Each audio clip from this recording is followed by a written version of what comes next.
So the 2013 charts of Google's most popular searches in Australia are just in, with the top Google search at #1 being "What is twerking?", shortly followed by "Who is God?". Now, on saying this, I don't think you have to be a genius to figure out which of the two questions is more important to be asking Google. I mean, one could potentially explain the reality of our existence, while the other would potentially leave us scarred for the remainder of our existence. And look, I know there's a lot of skepticism surrounding this issue, and quite frankly, I don't blame you. I mean, the meaning of God has been thrown around so often we forgot what it means. From some Zeus-like man in the sky with a big beard, to Thor, to a half-animal, half-human creature, to Kanye West shamelessly producing a track titled "I Am God" on his album Yeezus, to Eminem then self-proclaiming himself as the rap god, a new brand of clothing titled "I Am God", and who could forget Justin Bieber and his Believers. You affectionately refer to your fans as beaners. No, believers. And now I understand that most of this may be exaggerated, and many of these examples are mere semantics and plays on words that are probably being taken out of context, as let's face it, nobody actually believes in Bieber, and I highly doubt that Kanye West considers himself a god. When someone comes up and says something like, "I am a god," everybody says, "Who does he think he is?" I just told you who I thought I was, a god. And now Kanye West smashes his head into a street sign really, really hard. Oh! Kanye. Oh, Kanye. Kanye, you okay? Sounds like Kay's got a new hit. A god. That's who I think I am. Kanye, you okay? So with all these misconstrued definitions of God, the least I could do is help clear the water and help us finally find out who is God. Well, to begin, let's start with the things that we all agree on.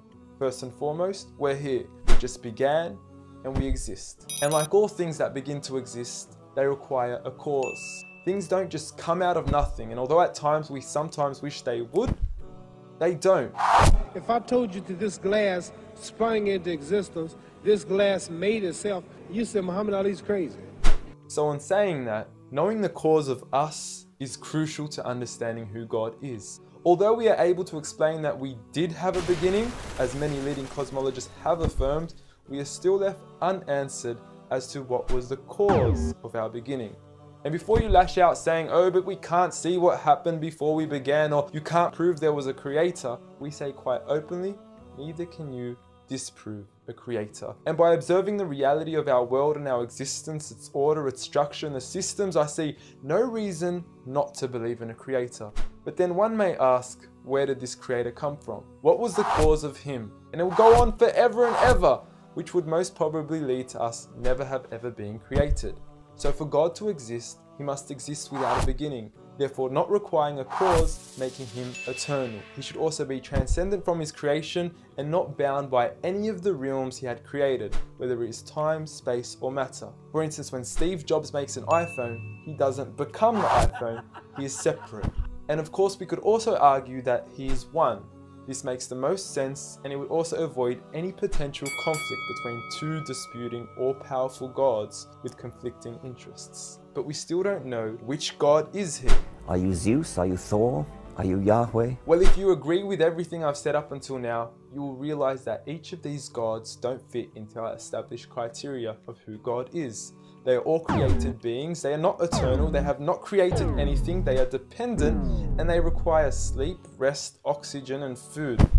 So who is the one and only true God? I present to you a God who is one and only, eternal, exists without a beginning, who was uncreated, requiring no cause for himself, yet being the absolute cause and creator of everything else, Allah. A simple definition of God that is logical and rational. There is nothing like him, no man, no creature, nothing imaginable. He is the one who is perfect, although I don't like using the word perfect because our understanding of perfection would never encompass his true essence. He is in control of everything, whereby nothing can harm us unless he wills it. He is the all-knowing, the all-hearing, and unlike our friend Kanye, he is the all-seeing.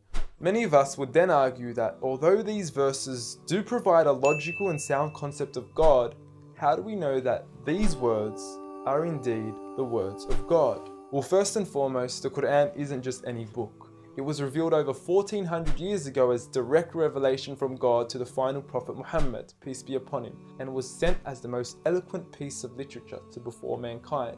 Revealed at a time where poetry was rife and to a population housing the best of poets, only to leave them speechless and at a loss for words. Now what is important to note is that the Quran doesn't fit in any of the known classes of poetry nor prose. Rather, it is a fusion of both that even to this day shake the hearts of Muslims and non-Muslims alike.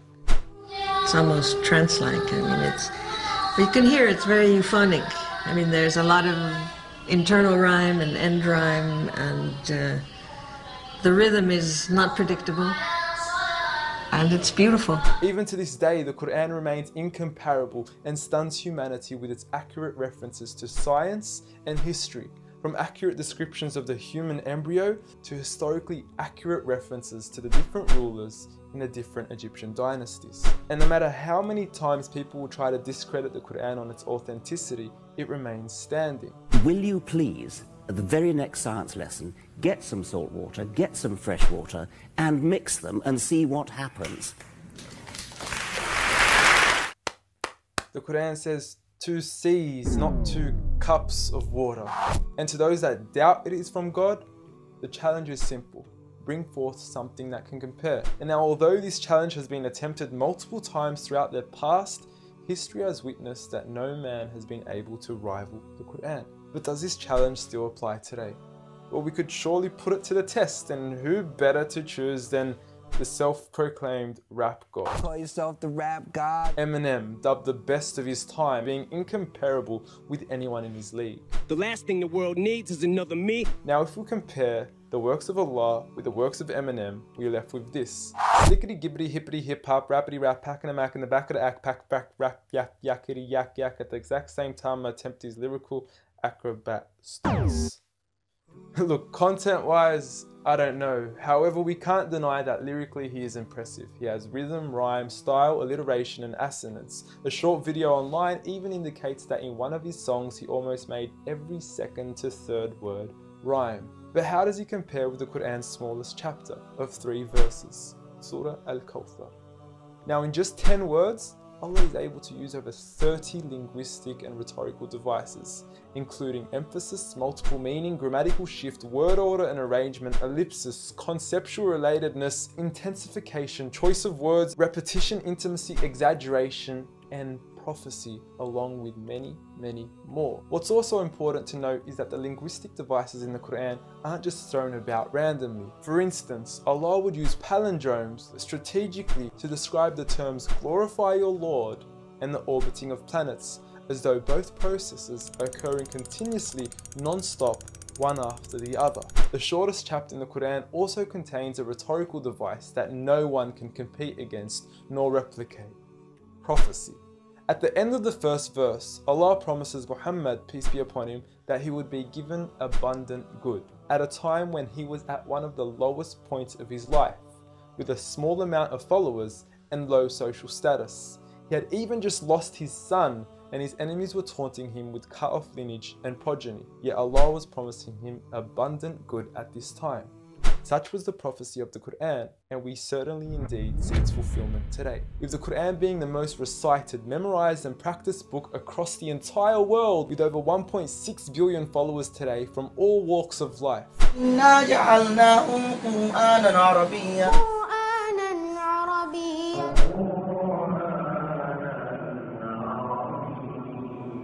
Now, I know many of you are probably thinking, okay, cool story bro, but what's the purpose of the Quran? Well, the importance is that it gives meaning to life, from our overall purpose of existence to why we're here and what happens once we die. God teaches us that each and every single one of us is being tested. We weren't created for mere play, we were created with a purpose, and that is to be obedient to God and His rules. Those who believe, there is reward, and those that don't and are arrogant, there is a punishment. And look, I apologize for trying to squeeze all this into one small video, but I've given you everything you need to know who God is and why we are here. So read.